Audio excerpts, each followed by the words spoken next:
बहुत बड़ी खबर पर वापस लौट करके आते हैं। पहलवानों की पिटीशन पर सुप्रीम कोर्ट में सुनवाई खत्म हो गई है।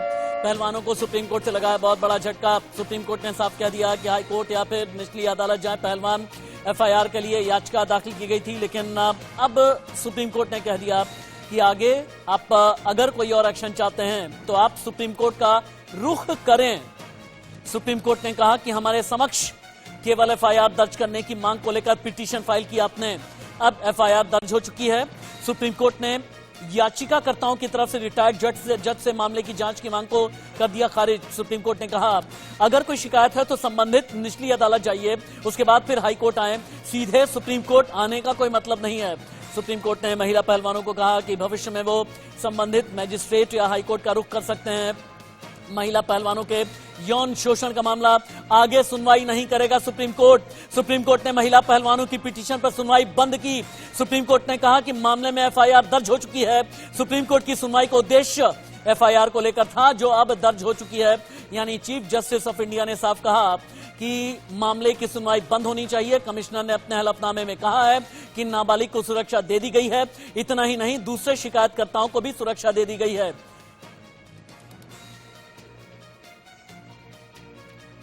इंडिया न्यूज संवाददाता आशीष सिन्हा ज्यादा जानकारी के साथ लाइव हैं। सीधे आशीष का रुख कर लेते हैं। आशीष, पहलवानों को सुप्रीम कोर्ट से यकीनन बहुत बड़ा झटका लगा। तौर पर होगा, क्योंकि वो चाह रहे थे कि सुप्रीम कोर्ट इस मामले की जो सुनवाई है वो जारी रखे और ये चाहते हैं कि सुप्रीम कोर्ट एक रिटायर्ड की निगरानी में पूरे मामले की जांच सौंपे, लेकिन सुप्रीम कोर्ट ने कर दिया। अब राशिद ये पूरा मामला है वो कानूनी पेचीदगी में उलझ जाएगा। अब इनको कोई भी राहत चाहिए होगी।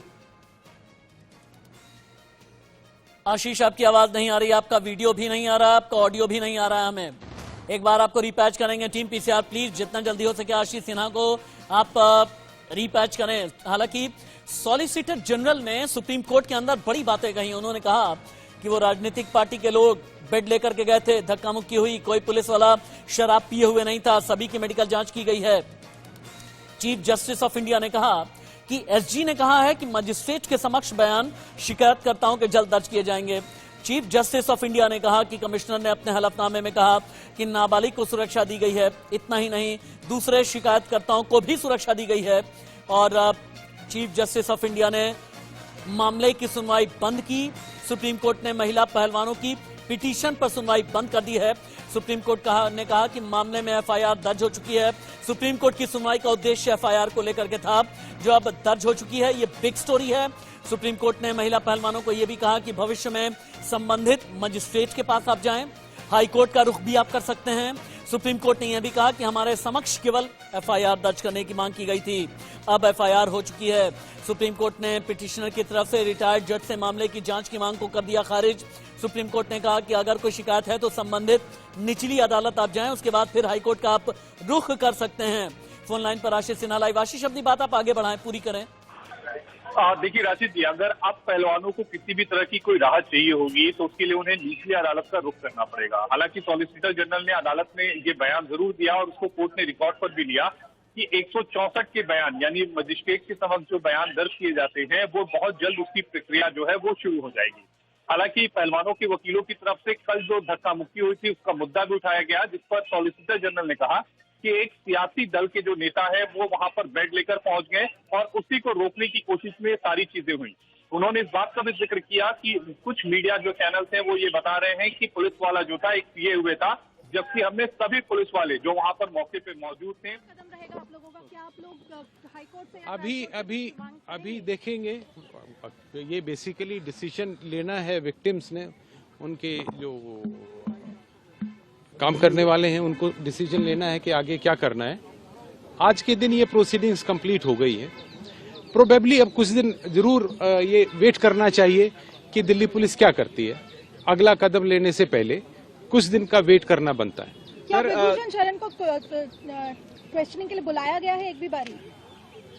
अभी तक पुलिस प्रोसीडिंग्स में, कोर्ट प्रोसीडिंग्स में ये नहीं कहा गया है कि ब्रिजभूषण शरण को बुलाया है, बल्कि मैंने कहा कोर्ट के सामने आज कि जी ब्रिजभूषण जब टीवी चैनल पे कोई स्टेटमेंट दे रहे थे तो किसी ने पूछा उनसे कि जी आपको दिल्ली पुलिस ने बुलाया है, तो उन्होंने कहा दिल्ली पुलिस का मेरे पास अभी तक कोई नोटिस नहीं।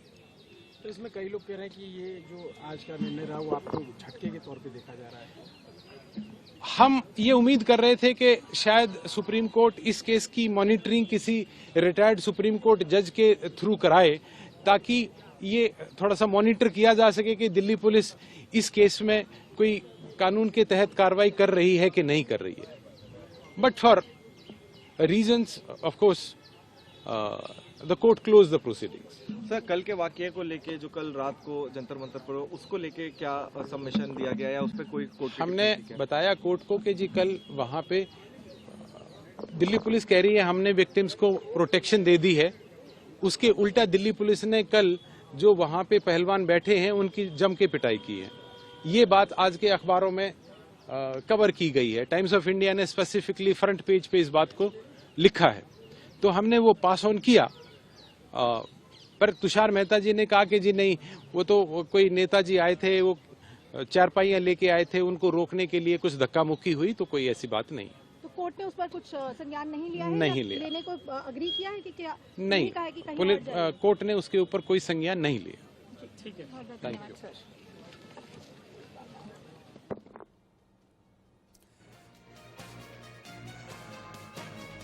अभी की बड़ी खबर इस वक्त की वो ये कि पहलवानों को सुप्रीम कोर्ट से लगा है बहुत बड़ा झटका। सुप्रीम कोर्ट ने कहा कि हमारे सामने केवल एफआईआर दर्ज करने की मांग को लेकर पिटीशन फाइल की गई थी, अब एफआईआर दर्ज हो चुकी है, लिहाजा अब आपको अगर और कुछ शिकायत है, अगर आप ये चाहते हैं कि रिटायर्ड जज की कमेटी या कमीशन बनाया जाए, उसके बाद फिर आपके केस की जांच हो, तो इसके लिए आप लोअर कोर्ट में जाएं, हाई कोर्ट में जाएं, सीधे सुप्रीम कोर्ट में आने की जरूरत नहीं है। सुप्रीम कोर्ट ने कहा कि अगर कोई शिकायत है तो संबंधित निचली अदालत में जाएं, उसके बाद फिर आप हाई कोर्ट का रुख कर सकते हैं। सुप्रीम कोर्ट ने कहा कि मामले में एफआईआर दर्ज हो चुकी है। आज चूंकि पहलवानों के वकील हुड्डा ने यह कहा नाबालिग को नोटिस नहीं दिया गया, बयान दर्ज करने के लिए 3 घंटे तक बयान दर्ज हुए, और पहलवानों के वकील ने यह भी कहा कि कल दोपहर में 160 के नोटिस के तहत बयान दर्ज करने के लिए आए थे। 4 शिकायतकर्ताओं के बयान शाम में दर्ज किए गए हैं। आरोपी शिकायतकर्ताओं के बारे में लगातार बयान दे रहे हैं, कह रहे हैं ये अखाड़े से वो आते हैं, हर दिन टीवी पर वो आते हैं, ये सारी बातें की गई। और सॉलिसिटर जनरल ने कहा कि सभी बातों के लिए अगर शिकायतकर्ता यहां आएंगे, सुप्रीम कोर्ट आएंगे, तो ये सही नहीं है। दिल्ली पुलिस अपनी तरफ से काम कर रही है, लेडी सीनियर ऑफिसर के जरिए शिकायत पर काम हो रहा है, लेकिन हर बात के लिए अदालत में अर्जी दाखिल करना किसी भी कीमत पर सही नहीं ठहराया जा सकता।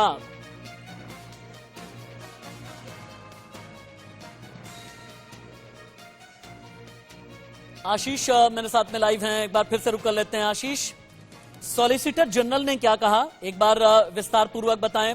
पहलवानों के जो वकील हैं हुड्डा, उन्होंने अदालत के अंदर क्या दलील पेश की, उसके बाद जो सुप्रीम कोर्ट का फाइनल फैसला रहा पहलवानों को लेकर, इसे आसान शब्दों में समझाइए।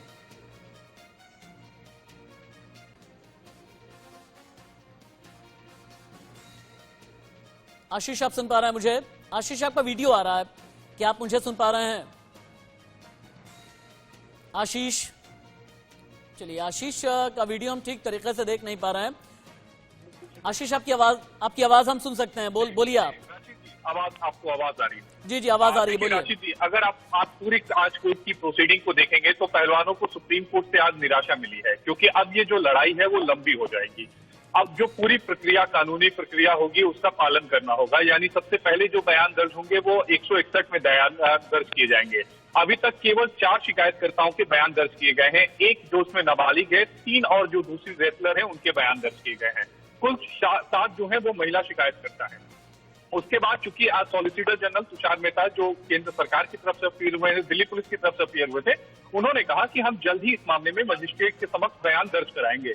तो मजिस्ट्रेट के समक्ष जब बयान दर्ज किए जाएंगे तो उसकी एक लंबी प्रक्रिया होगी और उसके बाद ये तय होगा कि क्या ब्रिजभूषण को इस मामले में गिरफ्तार किया जा सकता है या नहीं।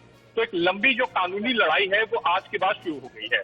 दूसरा, जो इस पूरे मामले में अभी तक सियासत हो रही थी, सियासत को लेकर आज ये बात कही गई और ये कहा गया हुड्डा की तरफ से कि कल जब धक्का मुक्की हुई थी, एक निजी न्यूज़पेपर का यहाँ पर कटिंग भी सुप्रीम कोर्ट को दिखाई दी गई, जिस पर सॉलिसिटर जनरल तुषार मेहता ने कहा कि एक निजी पार्टी के जो नेता है वो वहां पर बेड लेकर आए थे, उन्हें रोका गया और उसके बाद ये धक्का मुक्की हुई कि कोई भी पुलिस वाला जो है वो शराब पिए हुए नहीं था।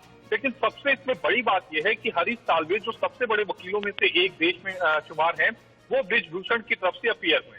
उन्होंने ये कहा कि जो पूरा मामला है वो मेरे खिलाफ चल रहा है, लेकिन इसके बावजूद मुझे इस पूरे मामले में पक्षकार नहीं बनाया गया है, मेरी बातों को नहीं सुना गया और मेरे खिलाफ एफआईआर रजिस्टर्ड हो जाती है। तो ऐसे में मेरे पक्ष को भी सुना जाए, जिस पर सुप्रीम कोर्ट ने फिलहाल कुछ कहा नहीं। लेकिन चूंकि अब सुप्रीम कोर्ट ने मामले का निपटारा कर दिया है, इसका मतलब ये है कि आने वाले समय में जब भी इस मामले की सुनवाई सुप्रीम कोर्ट में होगी या फिर किसी दूसरे अदालत में होगी, तो उसमें बृजभूषण के पक्ष को भी सुना जाएगा। एक लंबी लड़ाई पहलवानों के लिए आज से मुझे लगता है एक दूसरी लंबी लड़ाई शुरू हो गई है।